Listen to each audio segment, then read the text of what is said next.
जय सद्गुरुदेव, जय पद शरणम।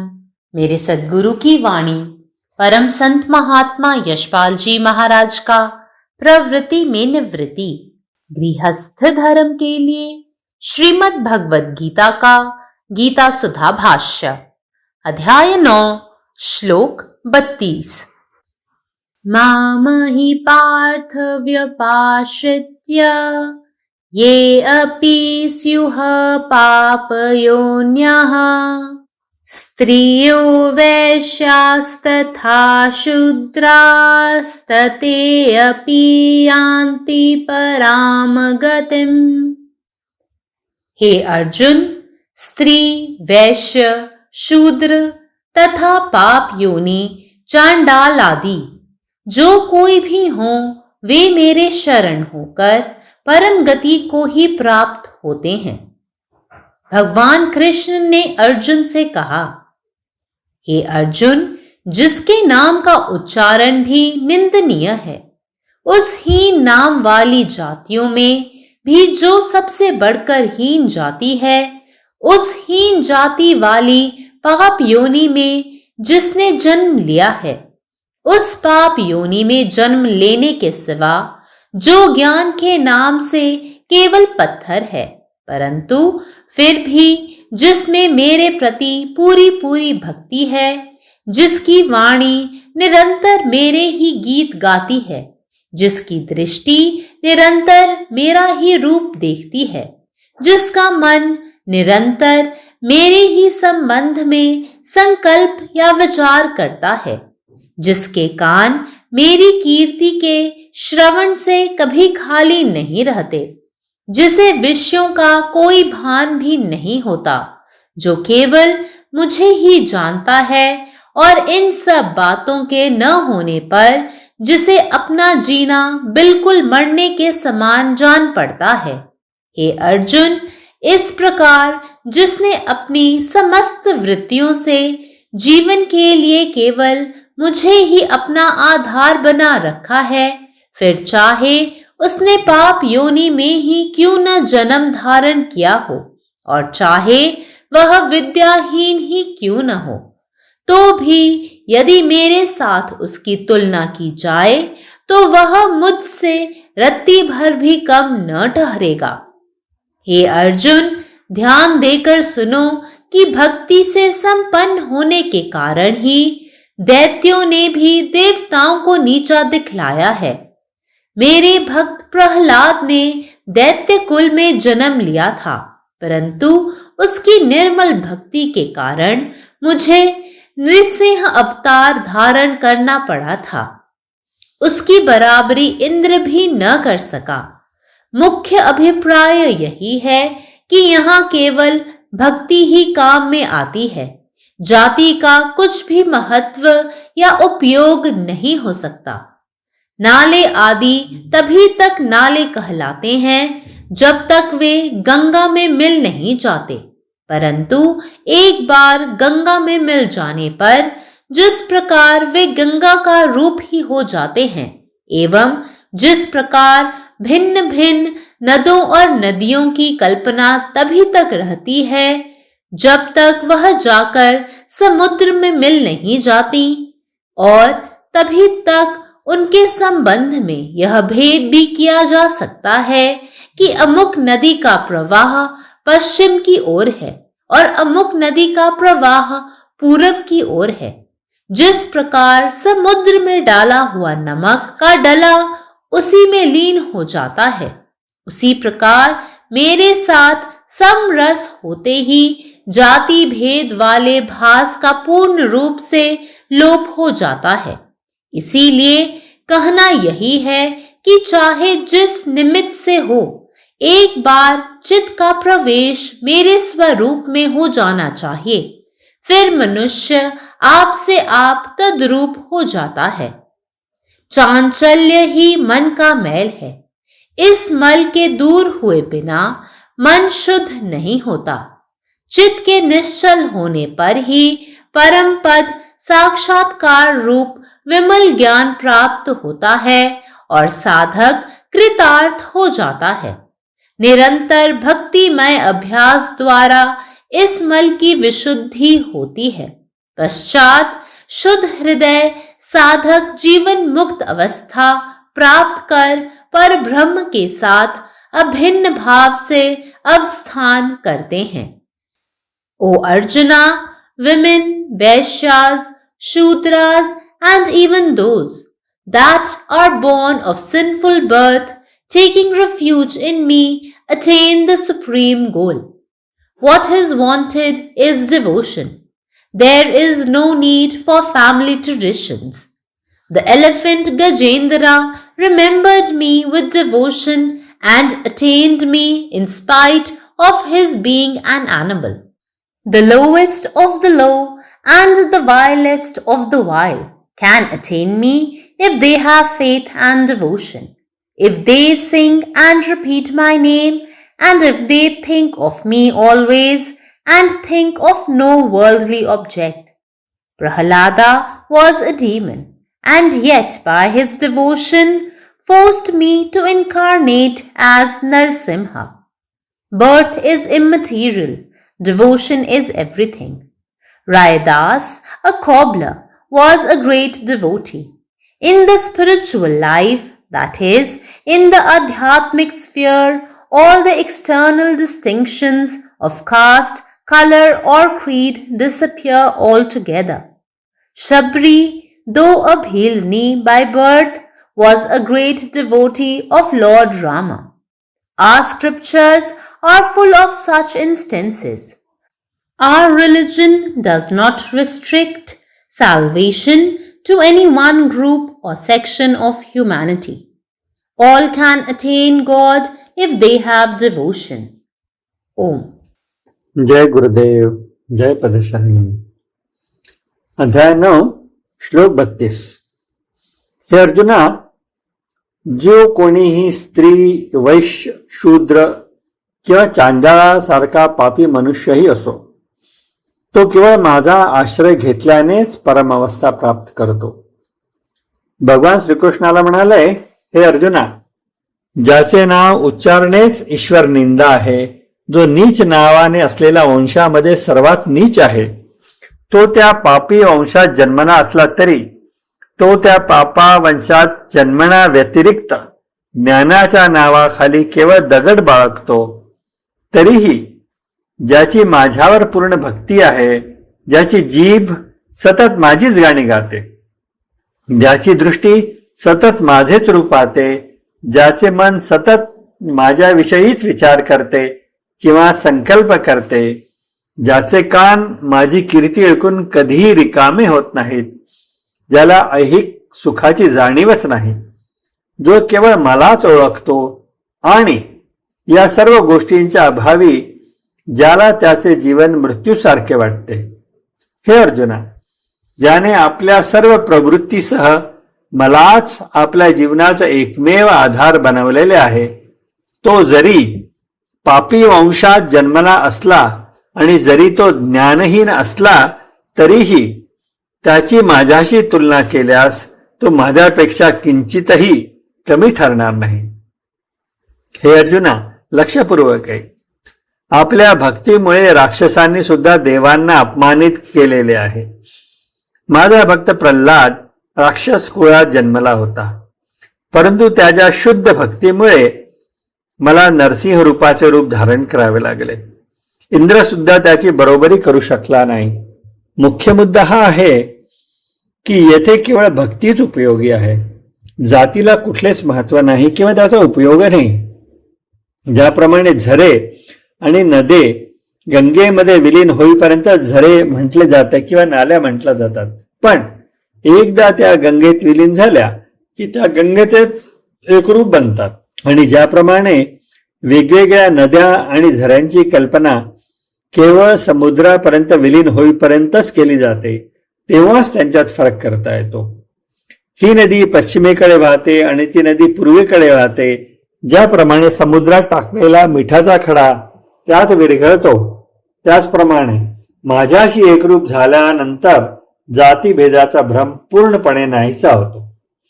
म्हणून हे सांगितलेच पाहिजे की कारण काहीही असो, एकदा मन जेव्हा माझ्या रूपात प्रवेश करते तेव्हा मनुष्य आपोआप शुद्ध होतो. चंचलता हीच मनाची अशुद्धता आहे. ही अशुद्धता दूर केल्याशिवाय मन शुद्ध होऊ शकतच नाही. जेव्हा मन शांत होते तेव्हाच परमेश्वराचे शुद्ध ज्ञान प्राप्त होऊ शकते आणि साधकाला परिपूर्णता लाभते. ही अशुद्धता निरंतर भक्तीच्या अभ्यासाने शुद्ध होते. यानंतर शुद्ध हृदयी साधक परमेश्वराशी एकरूपता साधून आपल्याच जीवनात मुक्तीची अवस्था प्राप्त करतात. हे अर्जुना, स्त्रिया, वैश्य, शूद्र आणि पापी जन्माचे लोक सुद्धा माझाच आश्रय घेतात आणि परमध्येय प्राप्त करतात. जी आवश्यक गोष्ट आहे ती म्हणजे भक्ती. त्याच्यामध्ये तुमचं कुळ काय आहे, तुमची जाती काय आहे, तुमची परंपरा याची काहीच गरज नाही. गजेंद्र नावाच्या हत्तीने पशु असूनही भक्तीने माझे स्मरण केले आणि मला प्राप्त केले. नीचातीत आणि घृणास्पद व्यक्ती सुद्धा मला प्राप्त करू शकतो जर त्यांच्या श्रद्धा आणि भक्ती असेल, जर ते माझ्या नामाचे गायन आणि जप करत असतील आणि जर ते नेहमीच माझे स्मरण करत असतील व कोणत्याही अही गोष्टीचा विचार करत नसतील.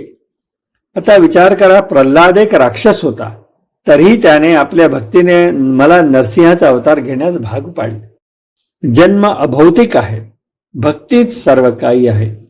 रैदास नावाचा चांभार एक महान भक्त होता. आध्यात्मिक जीवनात म्हणजेच आध्यात्मिक क्षेत्रात वर्ण, जाती, पंथ यासारखे सर्व बाह्यभेद पूर्णपणे नाहीसे होतात. साबरी जन्माने भिल्लणी असूनही प्रभू रामाची महान भक्त होती.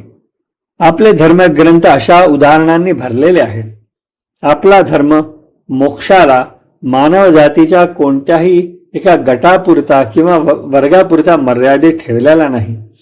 भक्ती असेल तर सर्वजण ईश्वर प्राप्ती करू शकतात आणि त्यांना मोक्ष सुद्धा मिळू शकेल. जय गुरुदेव. സദ്ഗുരുവിന്റെ സന്ദേശം. അധ്യായം 9, ശ്ലോകം 32.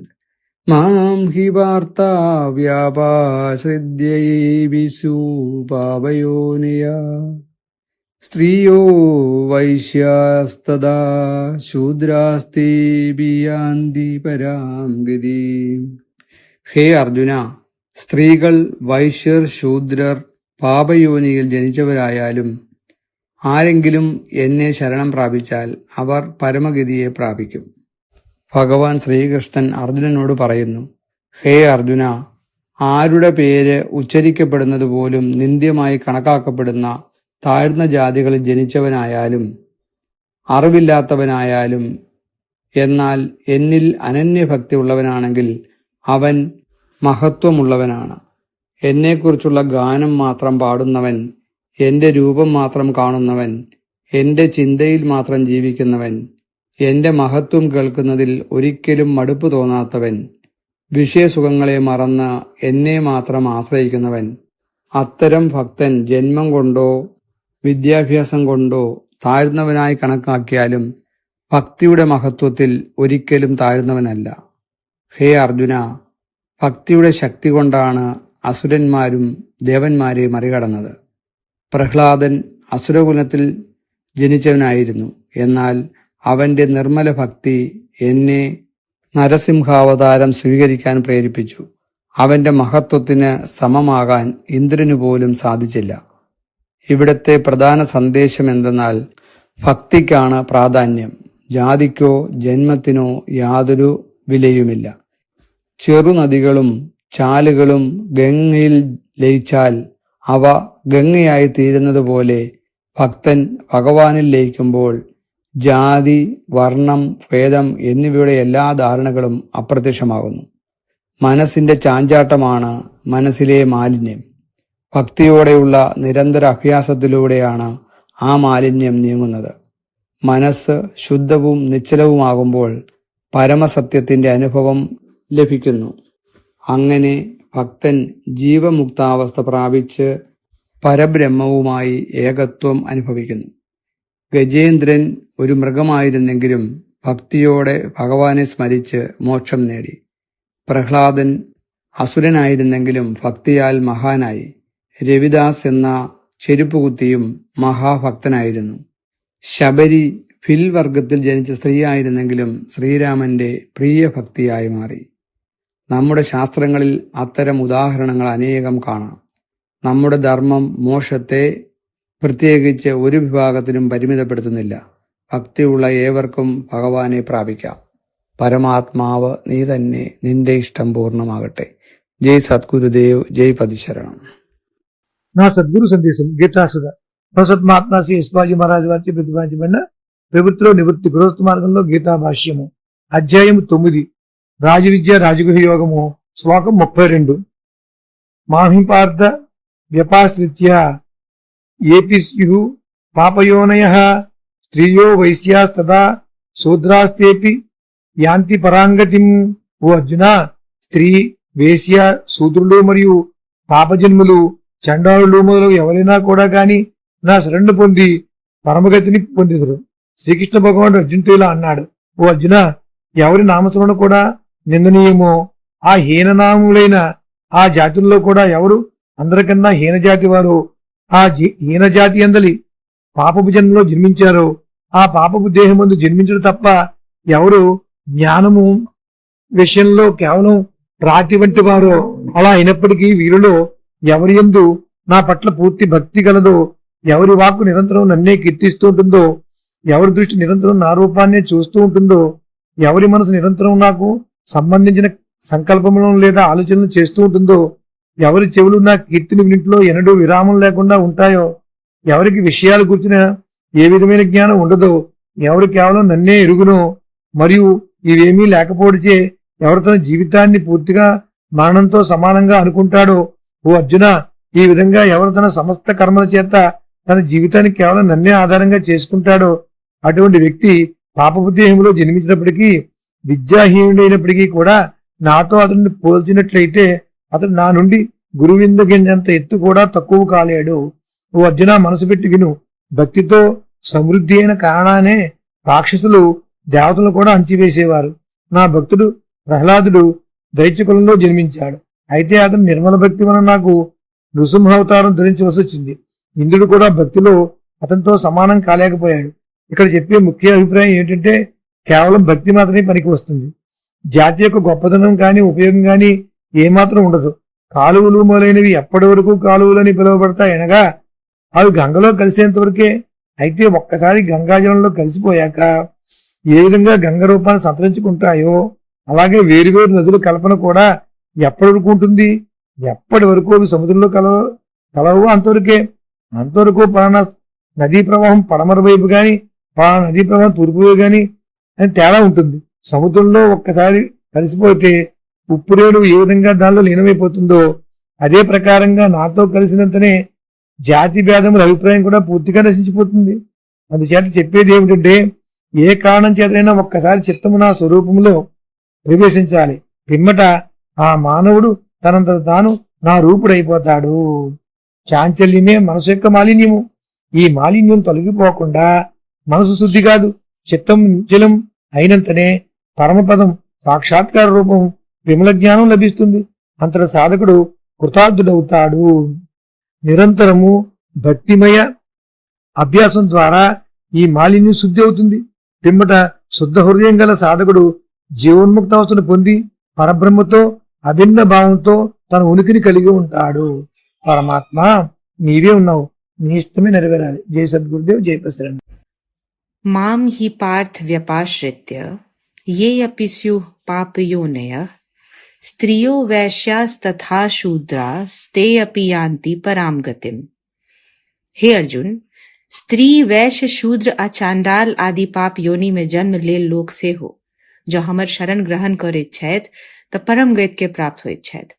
भगवान श्री कृष्ण अर्जुन से कहलखिन, हे अर्जुन, जेकर नाम के उच्चारण सेहो निंदनीय मानल जाइत अछि, एहन नीच कहावा वाला जाइतो सब में जे सबसे बेसी हीन मानल गेल जाइत में जन्म लेने अछि, वा जे ज्ञान के नाम पर पाथर अछि, तथापि जँ ओकर मन में हमरा लेल पूर्ण भक्ति अछि तो ओ महान अछि. जकर वाणी सदिखन हमर गीत गाबैत अछि, जकर दृष्टि सदिखन हमरे रूप देखैत अछि, जकर मन सदा हमरे विषय में विचार करैत अछि, आ जकर कान हमर कीर्ति के श्रवण सँ कखनो खाली नहीं होइत अछि, जे विषय भोग नहीं बुझैत अछि, जे खाली हमरा चिन्हैत अछि, आ एहि सब के अभाव में जकरा अपन जीवन मरण समान लागैत अछि, हे अर्जुन, एहन व्यक्ति जे अपन समस्त वृत्ति सबसँ केवल हमरा अपन जीवन के आधार बना लेने अछि, चाहे ओ पापियो योनि में जन्म लेने हुए, चाहे ओ विद्याहीन हुए, तथापि जो ओकर तुलना हमरा सँ कयल जाय तऽ ओ हमरा सँ रत्तियो भर कम नहीं हैत। हे अर्जुन, अहाँ ध्यान से सुनू। भक्ति से संपन्न हेबाक कारणे दैत्यो सब देवता सबसँ श्रेष्ठ सिद्ध भेल छथि। हमर भक्त प्रहलाद दैत्य कुल में जन्म लेने छलाह, मुदा हुनकर निर्मल भक्ति के कारण हमरा नृसिंह अवतार धारण करऽ पड़ल। हुनकर परतर इंद्रो नहीं कऽ सकला। मुख्य गप ई अछि जे एतऽ केवल भक्तिये सँ काज होइत अछि, जाइत के कोनो महत्व नहीं अछि।